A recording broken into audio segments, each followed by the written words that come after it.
I'm gonna beg all throwers to understand these two concepts, and we're gonna start right now.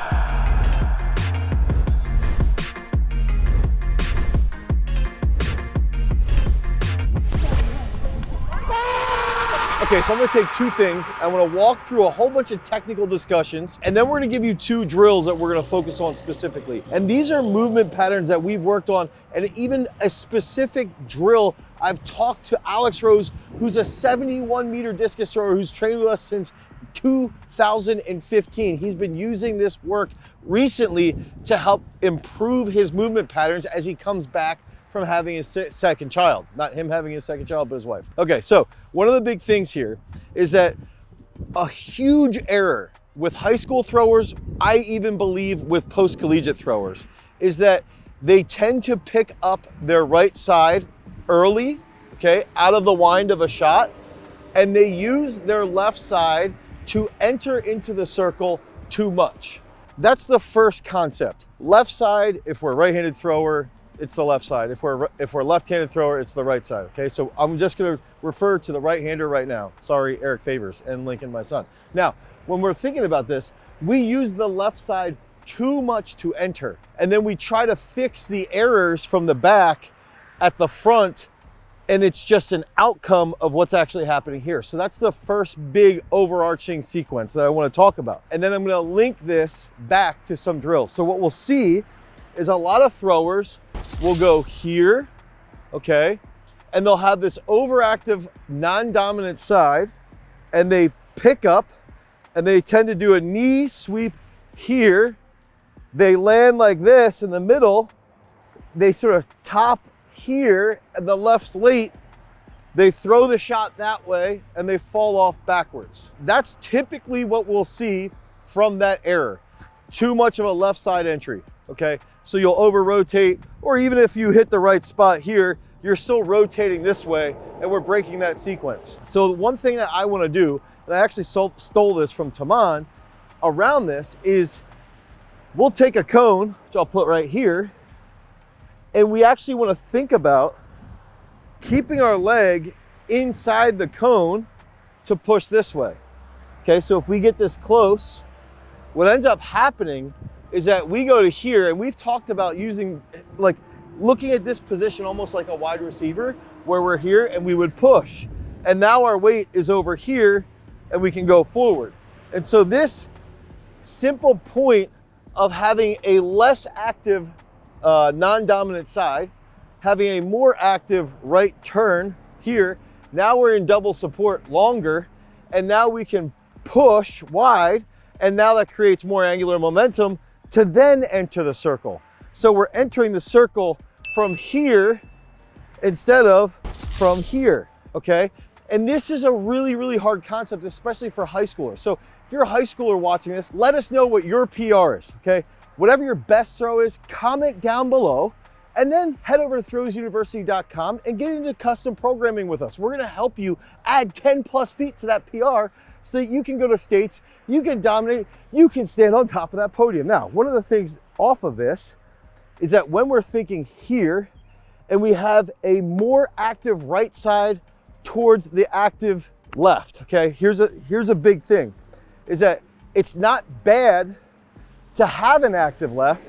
It's bad to have an active left with an inactive right, and that's where this drill goes. Right here, boom. Now, the next problem that tends to arise, and this is where I'm linking these two concepts together, is that oftentimes someone starts to learn this, okay, and they turn and they push better, so they delay their pickup, which for shot, I wanna see right here. Now push. Then I wanna see the left foot be right about here and enter. The next part of this error is that when someone fixes that, okay, they then stay on the left too long. And so they get on the left here, and then they're here, and the left is really late, and it sort of is this cascading effect from actually fixing the back. But now we have a new problem, which is throwing, right? That's the crazy frustrating part about throwing.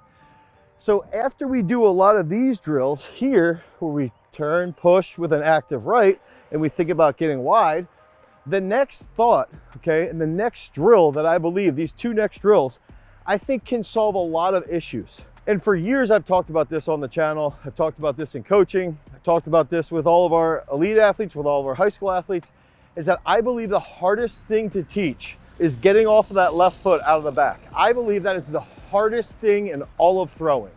And the reason being is that if you can get off of that left quickly, 90% of problems are solved. And the big thing to look at is that when you're grounding here, is the left foot in line or passing without leaning too much? That's how I like to think about it. And probably 99% of throwers have their chest going here and their left foot is back. Okay, so the left foot's behind and their chest is going forward. What I like to do as a progression then, we have this. The next step would be, we've talked about this drill. We used this drill with Addie Stiverson when she was coming back from an ankle injury. She's the sophomore national record holder in the shot put. She's thrown 51.8, I believe, as a sophomore, which is absolutely insane. I think she's gonna throw even further shortly here. So we've used the Addie, I called it the Addie ankle drill, where we go here and she would pause, pause, pause, pause, go, okay? So that's one drill that I really like. This next drill is a little bit more advanced because I think one of the big concepts that we have to understand is that we need to get comfortable being balanced. So if I'm here and I'm balanced, this is where my left foot should be.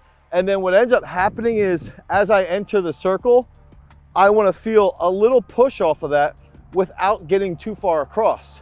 I almost would say this is like a static, this is gonna pain me to say this, but a static unilateral South African. What a crazy name. We've got to come up with a better name than that. But the reason being is that now our foot is in line and I want to have this back foot here, okay? And I'm actually going to try and sweep it from this pause position. So I want to be balanced, balance, balance, balance, balance. I want to feel what balance is. And the hardest part here is that a lot of high school kids, a lot of professional shot putters can't balance here. And if you're not balanced here, you're not going to be balanced here. And if you're not balanced here, you're not going to be balanced here. Okay? And Jaime Perez is walking over here right now. She's going to start to troll me. So if we use this drill here, sweep, push. Okay? We want to see that sweep, push. We go turn, balance. So I go here. I have my foot back, sweep, push. So we actually want to start to feel this position, sweep, push.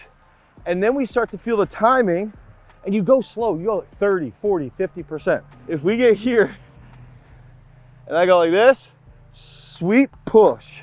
Now notice when I do that and I'm here, as I'm landing on my right, my left is passing, and then that's where I can hold this left shoulder.